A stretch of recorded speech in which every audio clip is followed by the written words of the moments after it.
Celle de savoir si un chrétien peut ou non fêter la Saint-Valentin. En fait, quand je dis Lupercal, alors moi, ma question, c'est de savoir pourquoi seulement le 14 février.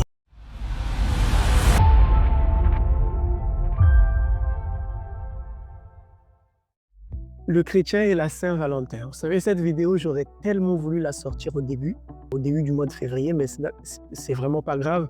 Je la sors en fin de mois et j'espère bien qu'elle réussira à résoudre la question que l'on se pose, celle de savoir si un chrétien peut ou non fêter la Saint-Valentin. Alors, je dirais même si un chrétien doit ou non fêter la Saint-Valentin. Pour commencer, on va définir la Saint-Valentin. C'est quoi? C'est généralement une fête qui est célébrée le 14 février de toutes les années, qui est considérée par de nombreux pays du monde comme la fête des amoureux.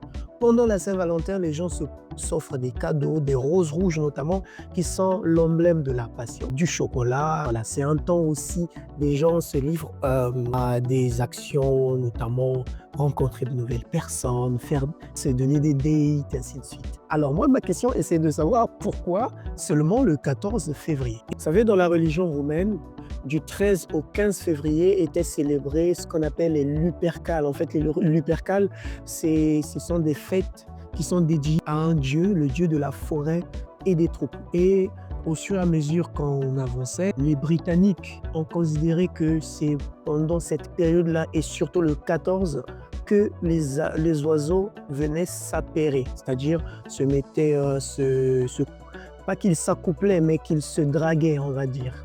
Voilà, pour être le plus simple. Et donc, cette cérémonie qui, jugée par l'Église catholique au 5e siècle comme une cérémonie qui ne respecte pas vraiment les valeurs chrétiennes, donc le pape Gélas Ier va interdire cette cérémonie romaine et va officiellement la remplacer par la Saint-Valentin. Valentin, c'était une personne, un saint. J'explique rapidement son histoire. En fait, c'était un prêtre catholique qui a combattu le système en place parce que à cette époque-là, le roi interdisait le mariage en disant que voilà, les gens ne doivent pas se marier puisqu'ils doivent aller combattre.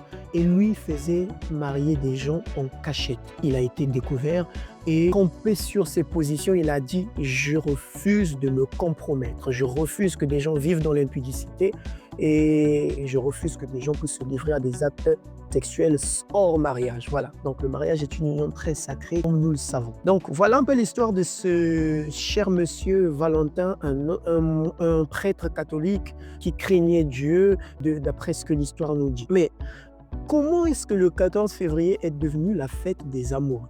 Comment on part de la fête romaine païenne à l'histoire de Valentin, le prêtre, à cette affaire de 14 février, date de la célébration de l'amour? En fait, la célébration d'une fête des amoureux remonte au Moyen-Âge. Parce qu'en fait, au Moyen-Âge, comme je l'ai dit, c'était né plusieurs coutumes populaires. Lors du premier dimanche de Carême, par exemple, le premier dimanche de Carême, chaque jeune fille devait, par exemple, faire quoi? Choisir son cavalier qu'il surnommait son Valentin pour sortir avec elle. Et les amoureux s'échangeaient à cette occasion des cadeaux, des cartes, des billets. Ça, c'était vraiment la coutume au Moyen-Âge. On va faire une petite mise au point du contexte biblique. Que nous dit la Bible? Parce qu'on nous parle de l'amour. Que nous dit la Bible au sujet de l'amour? 1 Jean 4, le verset 8, qui est un texte que j'aime beaucoup, nous dit « Celui qui n'aime pas n'a point connu Dieu, car Dieu est amour. » Donc, normalement, Dieu aime l'amour, Dieu préconise l'amour, Dieu valorise l'amour. Et même la Bible va célébrer l'amour de Genèse à Apocalypse. Vous savez, dans la Bible, il y a même un livre qui est dédié à l'amour, c'est le livre du Cantique des Cantiques. Mais la Saint-Valentin, telle que présentée par le monde aujourd'hui, par les médias, par les réseaux sociaux, semble plutôt être une fête tournée vers l'amour au sens dépravé du terme. C'est les moments où on se donne des dates, c'est le temps où on se drague, c'est le temps où on célèbre l'amour, mais de façon assez erronée et de façon assez éloignée de la Bible. La Bible nous parle de l'amour conjugal. C'est cet amour qui nous permet de vivre homme et femme dans le contexte, dans le cadre du mariage. C'est vrai que quelqu'un quelqu'un va me dire, mais avant de se marier, on est d'abord fiancé. Oui, les fiancés peuvent jouir des mêmes prérogatives, des mêmes privilèges que les mariés, sauf les privilèges sexuels et annexes, bien sûr, parce que les privilèges, tout ce qui est sexuel ne concerne pas seulement l'acte sexuel, mais concerne aussi toutes les choses qui encadrent l'acte sexuel. Et là, je parle des bisous. Je réponds à une question que certainement des gens se posent. Est-ce que les chrétiens peuvent s'embrasser? Bien sûr que non. Alors, le Seigneur va dire dans Romains chapitre 12, « Ne vous conformez pas au siècle présent, mais soyez transformés par le renouvellement de l'intelligence, afin de discerner ce qui est bon, ce qui est agréable. Et quelle est la volonté de Dieu, ce qui est bon, agréable et parfait. » Le siècle présent nous présente l'amour d'une certaine manière. C'est la manière vulgarisée par les orgies qui se déroulent pendant la Saint-Valentin. Mais le Seigneur nous demande de vivre l'amour, non pas comme le monde nous le présente. Il est vrai que pendant la Saint-Valentin, on célèbre l'amour. L'idée que l'on a à première vue, c'est de penser à sa partenaire, à son partenaire, de vivre, de lui faire un cadeau, de lui offrir, de jouir de cet amour. Ça, c'est ce qui est présenté. Sauf qu'il y a l'envers du décor. Généralement, les gens, aujourd'hui, vous allez remarquer que les plus grandes orgies se font pendant la Saint-Valentin. Je donne... ça, j'ai pas fait des statistiques, mais je me souviens à un moment, j'étais en train de regarder une étude qui disait que beaucoup d'enfants naissent vers le mois d'octobre ou vers le mois de novembre parce que leurs parents se livrent au mois de février généralement à des activités, des orgies entre guillemets.